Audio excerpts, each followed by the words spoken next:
Hola a todos y bienvenidos a vuestro canal de inversión. Soy Albert Mendoza y estamos una semana más en el informe semanal, donde vamos a hablar sobre las principales noticias del mercado que pueden afectar a nuestra cartera.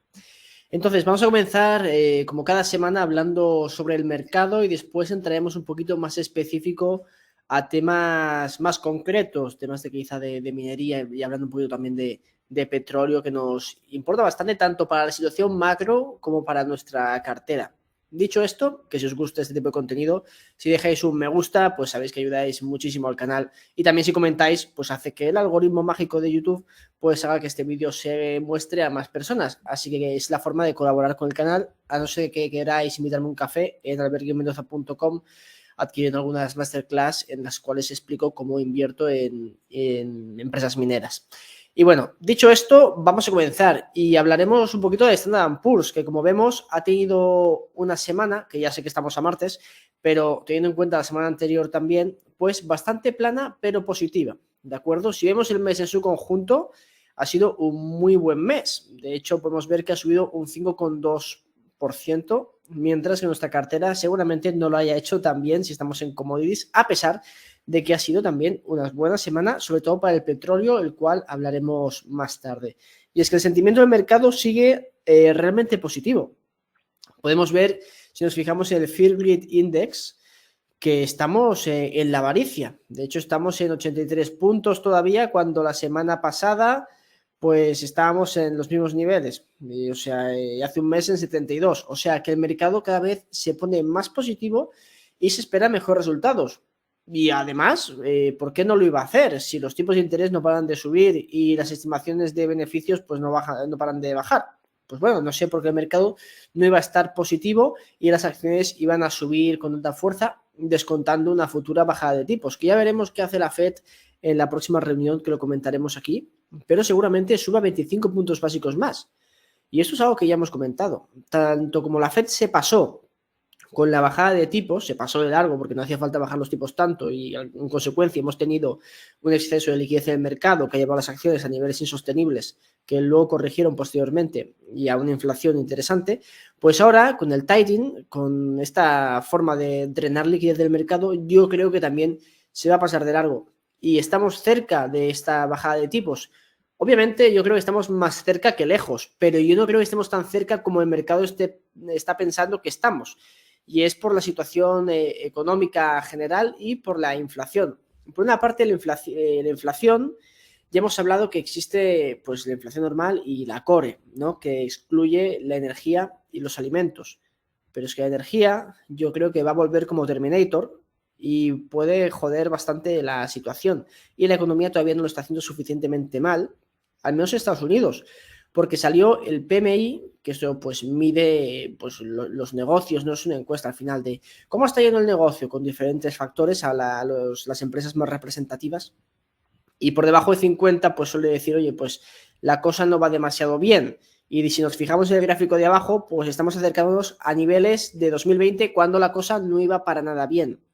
De hecho, como podemos ver en la imagen, pues el PMI de Alemania este mes se publicó en 38,8, cuando la expectativa era de 41. Es decir, se esperaba que iba a mejorar respecto al anterior, que fue de 40,6.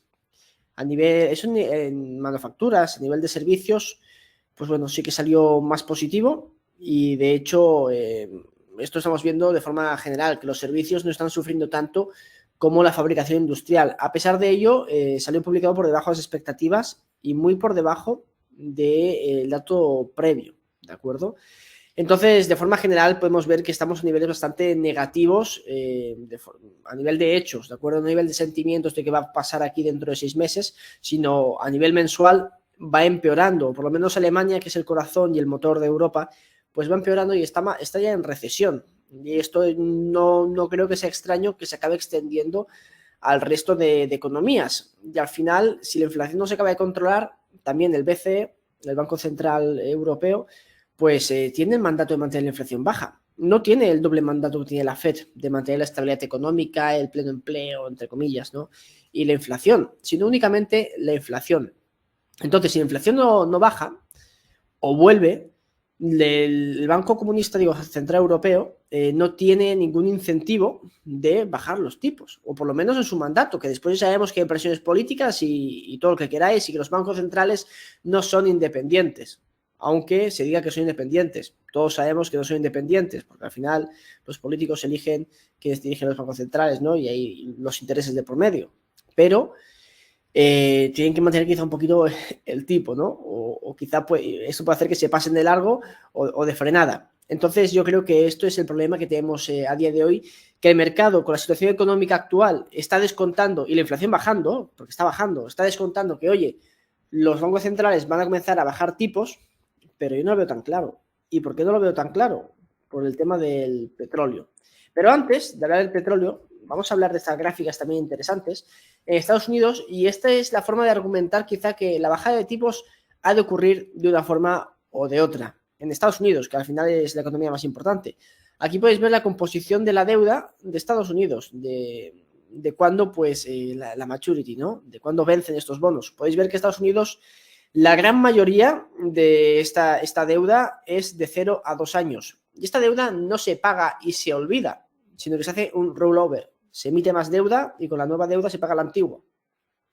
Entonces, teniendo esta composición de la deuda y con los tipos de intereses tan altos, pues tenemos un problema, porque si tenemos que emitir nueva deuda o la emitimos a largo, que depende de nuestros intereses, o la tenemos que emitir a corto, que eso ya depende, no sé cómo gestionar cada estado su deuda, ¿no? No soy experto en deuda de los estados, ni mucho menos. Pero esto ya me hace pensar que, oye, esto hay que renovarlo y tenemos un problema, porque si los tipos de interés están al 5%, no es lo mismo pagar los intereses de deuda emitida al 5% que pagarlo de una deuda emitida al 0,5%. Y esta gráfica de Crescat me pareció muy significativa, en el cual pues se ve el gasto en defensa, no la evolución del gasto en defensa, que al final esto es lo que menos me interesa ahora mismo comentar, sino los pagos de tipos de interés. O sea, los pagos de los intereses de la deuda, perdón. Y podéis ver que a partir de esta subida de tipos, los pagos de la deuda se disparan con fuerza, porque se sigue metiendo deuda y esta deuda paga unos intereses más altos, ¿de acuerdo? Entonces tenemos un problema, porque los estados, al menos los estados sociales y buenistas que vivimos hoy en día, son todos deficitarios. Es un sistema que no se sostiene por ningún lado, a no ser que sea con tipos extremadamente bajos, que a la larga causa inflación, y esto causa que el nivel de vida de los ciudadanos pues baje. Aunque en el corto o medio plazo, pues bueno, esos ciudadanos pueden aprovecharse de esa coyuntura que es beneficiosa, al menos para en el corto o medio plazo, perjudicando al final a las generaciones futuras, pero bueno, prometiéndoles, ya sabemos, a los estados pensiones y rollos de estos que al final pues no van a cumplir sus obligaciones, porque no se puede, básicamente. Entonces, bueno, vemos que los pagos de los intereses suben y tenemos un montón de deuda en el corto plazo que hay que renovar. Entonces, la bajada de tipos de interés tiene que ser algo que ocurra. Pero ¿qué ocurre? Es que el petróleo, pues podéis ver que está saliendo del canal bajista. Y esto ya lo llevamos comentando todo este año, que el petróleo, pues aquí veis que hay un canal bajista, ¿no? Ya sabéis que yo de técnico no me gusta, o sea, pero aquí es una formación claramente bajista, en el cual en junio, finales de junio, hizo bottom, tocó el suelo, ya lo tocó en marzo, ¿de acuerdo? El cual recuperó, pero volvió a bajar y volvió a hacer suelo, consolidando este suelo y ahora rebotando. Y yo creo que este rebote es el que estábamos esperando dentro del sector del petróleo. Pensad que el petróleo ha vivido, la energía en general, un bear market, un mercado bajista, este último año.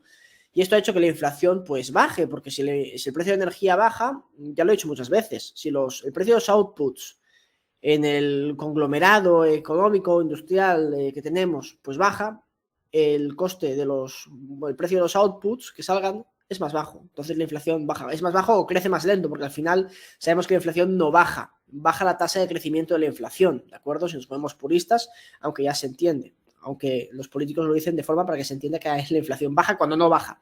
Pero bueno, eso ya lo sabemos nosotros, que tenemos un poquito más de conciencia sobre este tema.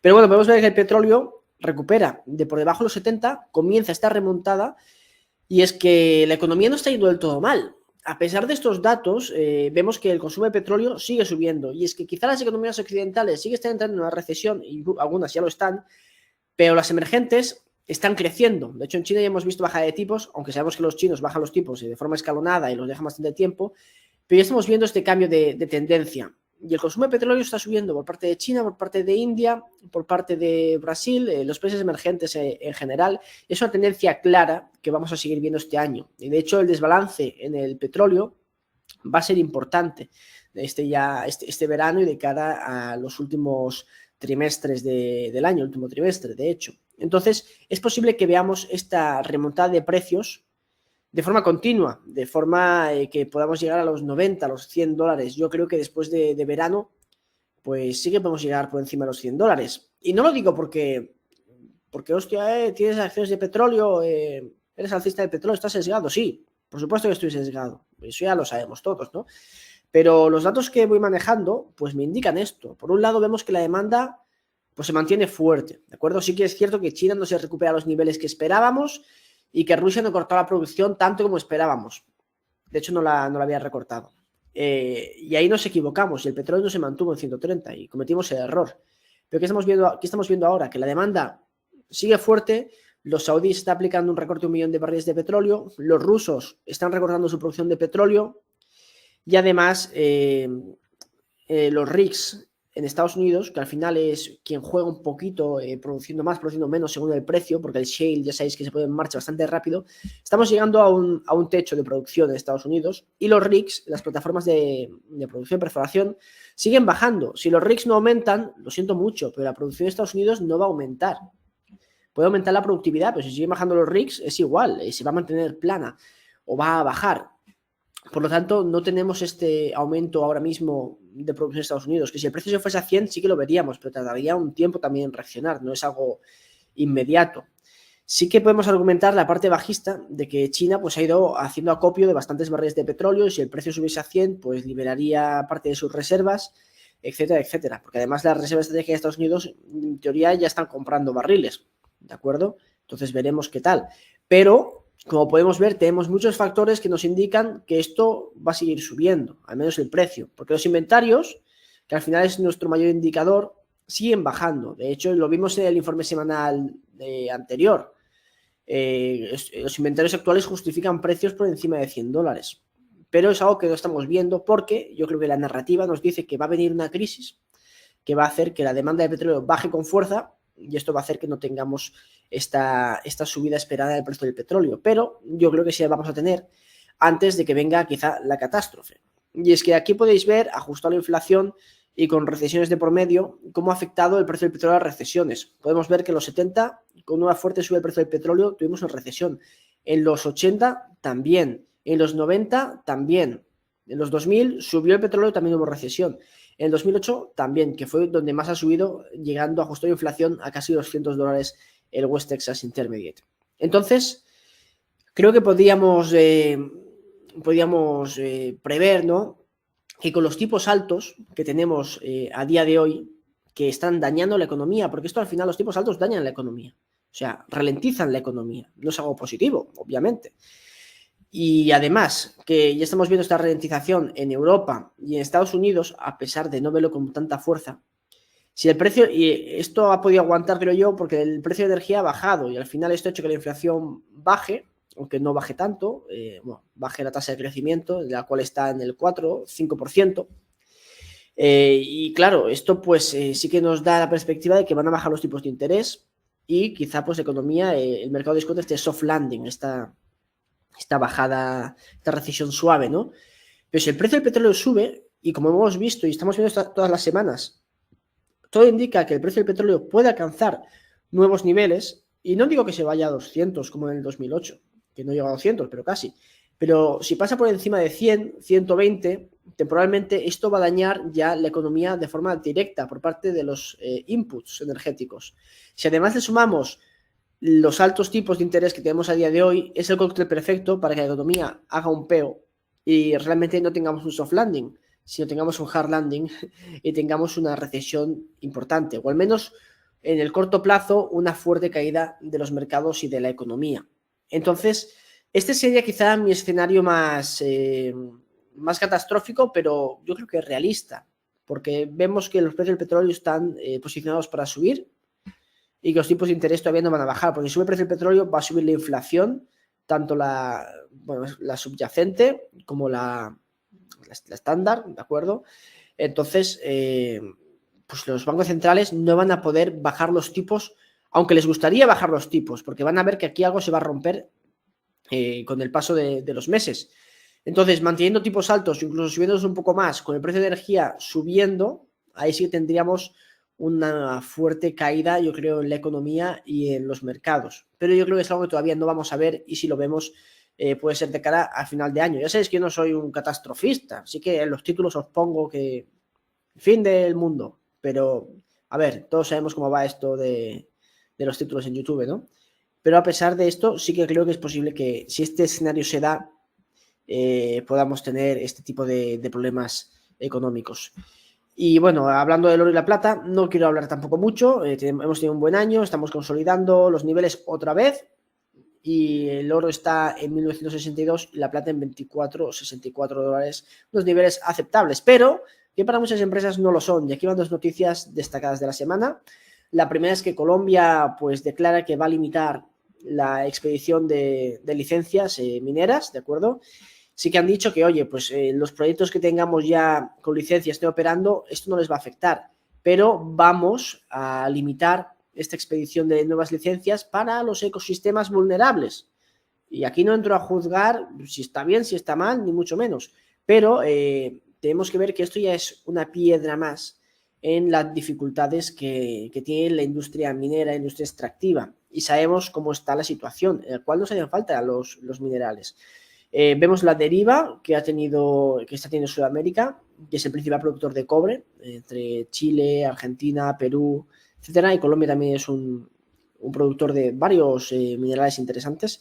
Vemos esta deriva hacia la izquierda y el proteccionismo de los recursos y el neoecologismo este estúpido que tenemos en el mundo actualmente, en el cual pues pone dificultades a este tipo de industrias, y que a la larga pues van a dañar las economías, porque si no tenemos los materiales baratos, el precio de todo va a seguir subiendo, y esto se suma a las piedras que tenemos a la espalda.